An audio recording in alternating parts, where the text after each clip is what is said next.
Halo, selamat datang di channel Guru Akuntansi, tempat kamu belajar akuntansi. Oke, di video kali ini kita akan belajar mengenai perpajakan ya, administrasi pajak. Dan untuk video kali ini saya akan membahas mengenai SPT tahunan untuk PPh orang pribadi. Ya, jadi apa itu SPT tahunan? Kita tahu bahwa SPT tahunan itu kepanjangannya dari surat pemberitahuan ya, yang sifatnya pembayarannya secara tahunan untuk pajak penghasilan orang pribadi ya. Nah, jadi kan wajib pajak itu terbagi dua, yaitu wajib pajak badan dan wajib pajak orang pribadi. Nah, kita akan membahas mengenai PPh orang pribadi. Oke.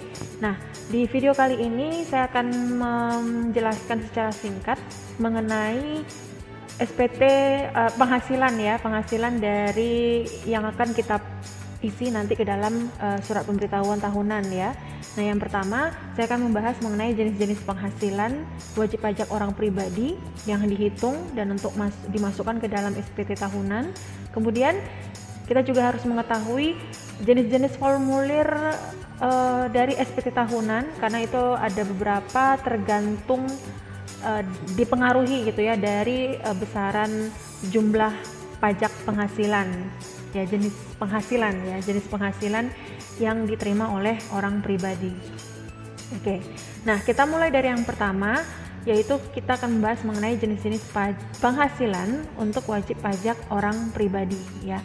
Nah, secara penghasilan di dalam perpajakan itu dibagi ke dalam 3 jenis ya untuk penghasilan orang pribadi. Pertama, itu adalah penghasilan neto dalam negeri dari usaha dan pekerjaan bebas. Kemudian, yang kedua itu adalah penghasilan neto dalam negeri sehubungan dengan pekerjaan.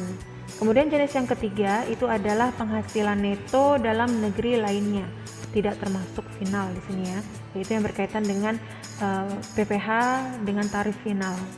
Oke, kita bahas yang pertama, yaitu apa yang dimaksud dengan penghasilan neto dalam negeri dari usaha atau pekerjaan bebas ya. Nah, jenis penghasilan yang satu ini adalah jenis penghasilan di mana didapatkan dari usaha atau pekerjaan bebas ya, yang diterima oleh wajib pajak, baik usaha tersebut menyelenggarakan pembukuan atau tidak menyelenggarakan pembukuan gitu.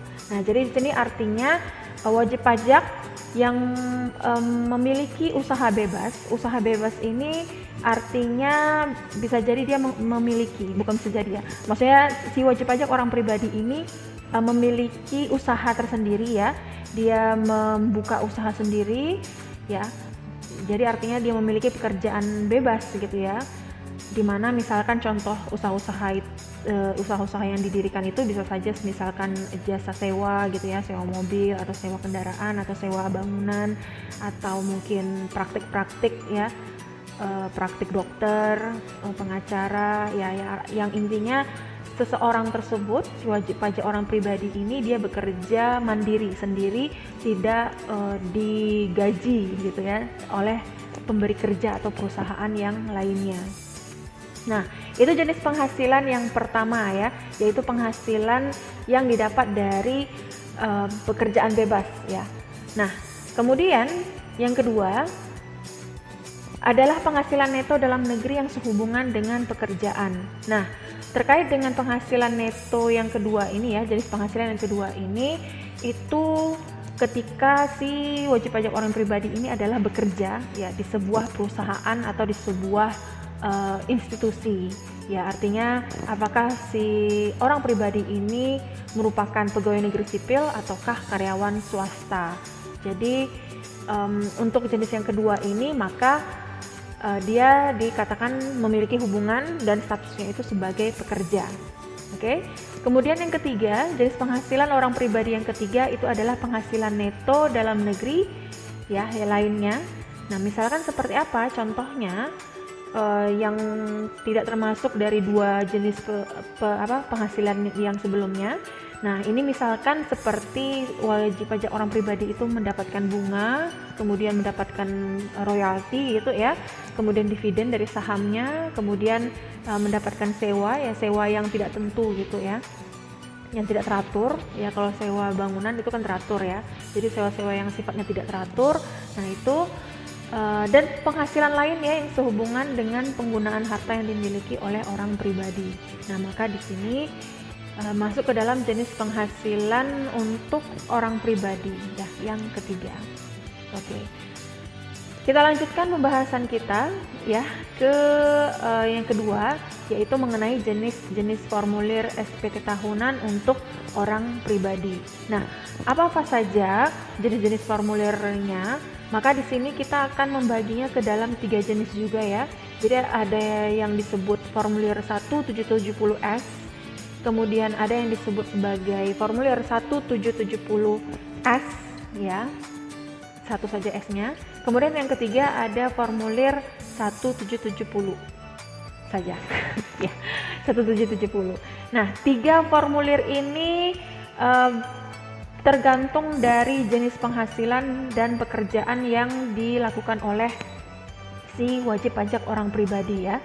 Nah, kapan wajib pajak orang pribadi itu menggunakan formulir 1770S double ya, yaitu ketika wajib pajak orang pribadi itu memiliki penghasilan yang kurang atau sama dengan 60 juta dan dia hanya bekerja di satu tempat pemberi kerja saja ya. Nah, itu dua unsur atau 2 syarat gitu ya yang untuk memakai untuk menggunakan formulir 1770 double S ya, SS. Jadi yang pertama, penghasilannya sampai 60 juta kurang atau sama, kemudian dia hanya bekerja di satu tempat pemberi kerja saja. Oke. Kemudian yang kedua, formulir 1770S. Nah, formulir yang satu ini digunakan ketika wajib pajak tersebut memiliki penghasilan lebih dari 60 juta ya selama setahunnya, atau bisa saja dia bekerja di 2 atau lebih perusahaan meskipun penghasilan yang didapatkannya itu kurang dari 60 juta. Nah, jadi syarat untuk menggunakan formulir 1770S ya, satu saja S-nya itu ada 2 ini ya, lebih ya, gajinya lebih dari 1 tahun, atau penghasilan ya gitu ya, penghasilannya lebih dari 1 tahun sebesar 60 juta ya, atau dia memiliki 2 pekerjaan gitu ya, di 2 instansi atau di 2 perusahaan meskipun penghasilan yang dimilikinya itu kurang dari 60 juta ya. Nah, kapan seorang wajib pajak orang pribadi itu menggunakan formulir 1770? Nah, maka wajib pajak tersebut menggunakan formulir 1770 itu ketika dia memiliki penghasilan dari usaha atau pekerjaan bebas. Nah, jadi bagi para wirausaha gitu ya, bagi para wirausaha maka dia menggunakan ketika melaporkan pajak tahunannya, PPh tahunannya, dia menggunakan formulir 1770 ini ya. Nah, jadi meskipun ya status si orang pribadi tersebut merupakan pegawai dari suatu institusi perusahaan ya, misalkan ya ada orang pribadi dia buka usaha tapi sebenarnya dia juga bekerja di suatu perusahaan gitu ya. Nah, karena posisinya dia juga membuka usaha sendiri, maka meskipun dia statusnya itu merupakan pegawai dari suatu institusi atau perusahaan, tetap saja si wajib pajak ini akan menggunakan formulir 1770. Nah, jadi yang poin pentingnya itu yang dilihat kapan seorang wajib pajak orang pribadi itu menggunakan formulir 1770 adalah ketika dia membuka usaha ya, memiliki pekerjaan bebas gitu. Oke? Ya, sampai di sini mengenai SPT tahunan, karena untuk selanjutnya kita akan belajar mengenai bagaimana cara mengisi masing-masing dari formulir SPT tahunan tersebut. Oke? Thank you for watching this video and goodbye. Bye bye.